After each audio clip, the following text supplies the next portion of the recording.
Internally came from 10 years of security and engineering debt that just kept accruing.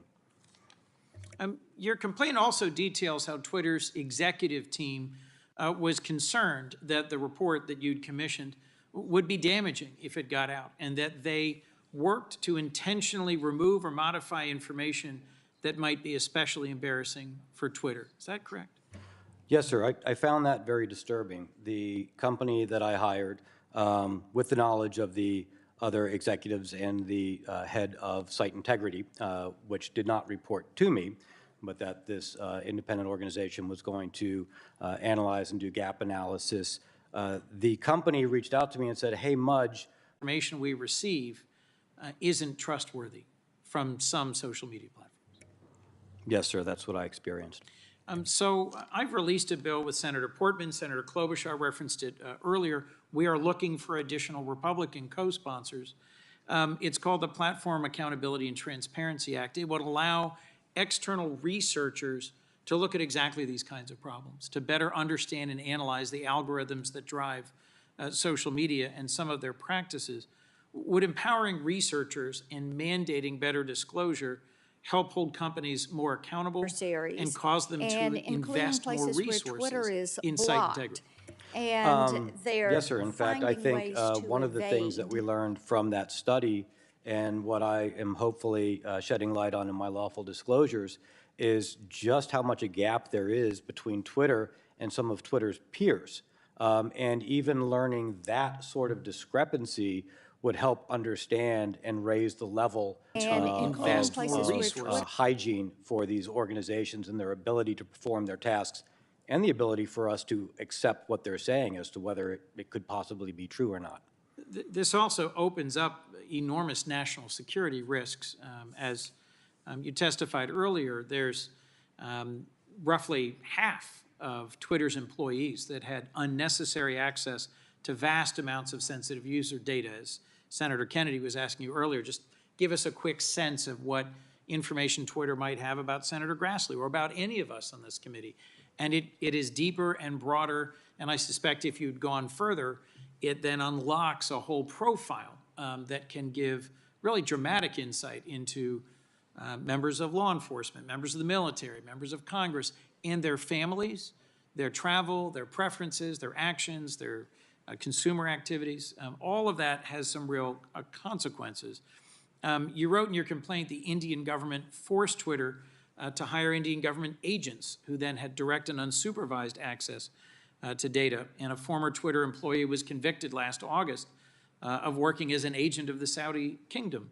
How common do you think it is for foreign entities, for hostile agencies, to successfully install sympathetic actors at Twitter, and why might they do so?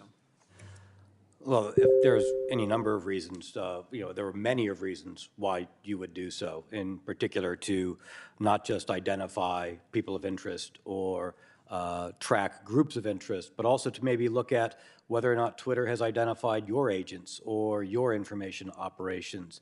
What other governments has Twitter possibly identified? And remember, outside of the ability to access large amounts of data on the engineering side, you would want to know what Twitter's plan is as far as whether they will cede to your demands for control of information within their environments or not, in order to change different types of political pressure, such as strong-arming. And as we saw, that country was even threatening to put Twitter employees in jail if Twitter didn't change particular activities on the platform. With 80% of Twitter's users outside the United States, and with Twitter having a deep access and resources to critical leaders in our country and other countries, I think this is genuinely concerning.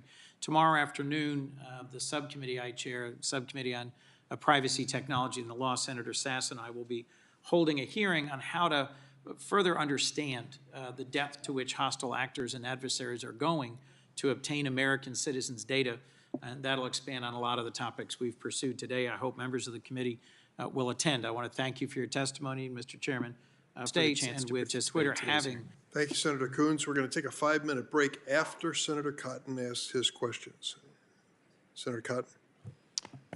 Thank you, Mr. Zatko, for your very informative testimony this morning. I want to start with some questions about Twitter's censorship policies.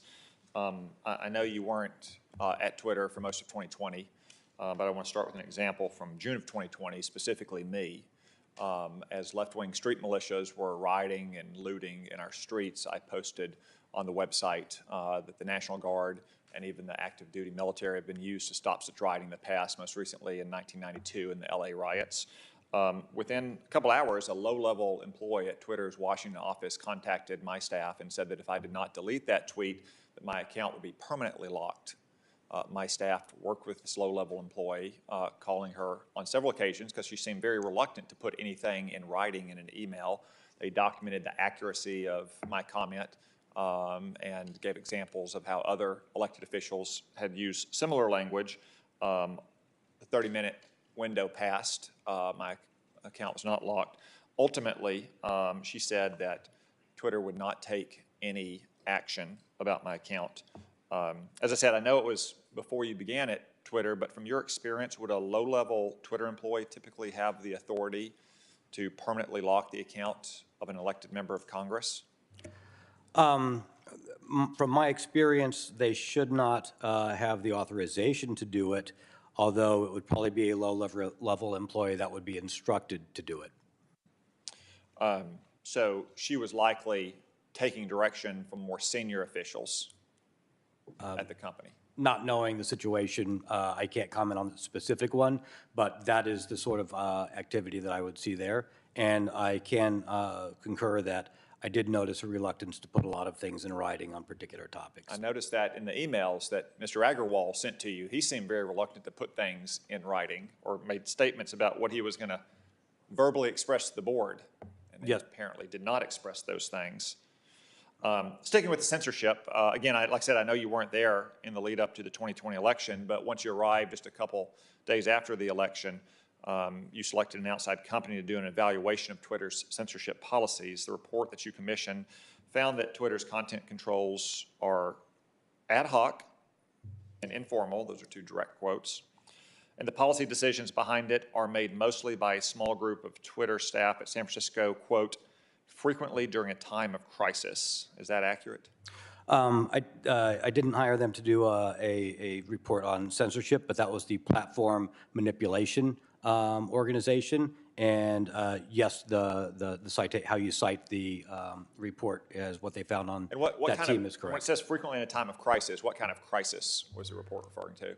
I believe the report also said, and this is from what I experienced, if something was brought up in the media, if a government brought it up, if somehow it became publicly aware, or if there was, an ongoing outage to the system or some active disruption or crisis. Yeah, thank you for that, because the report does go on to say that according to Twitter employees interviewed, Twitter usually censors information, quote, only if it is flagged by reporters or news headlines, partners, which it means to include academic organizations and other social media companies or political officials, end quote.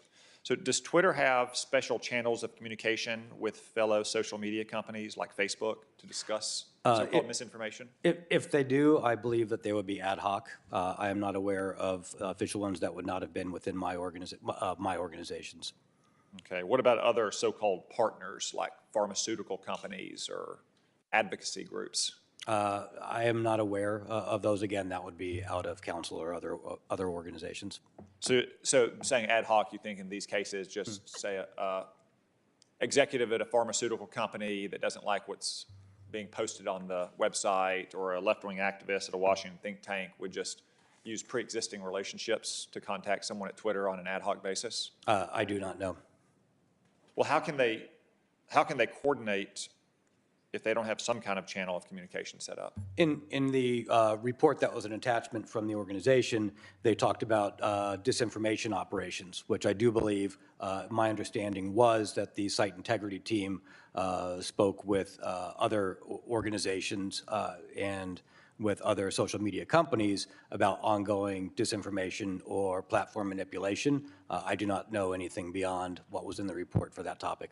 You said something earlier I just want to come back to. This isn't an exact quote, but I want to give you a chance to elaborate a little bit. It was something along the lines of, if you don't have a foreign intelligence officer inside Twitter, you probably aren't doing a very good job as an intelligence agency. Is that close enough? Yeah, that's close enough, sir. I worked for the government. I held a high-level position. I worked running research and development and programs for the Department of Defense and intelligence communities.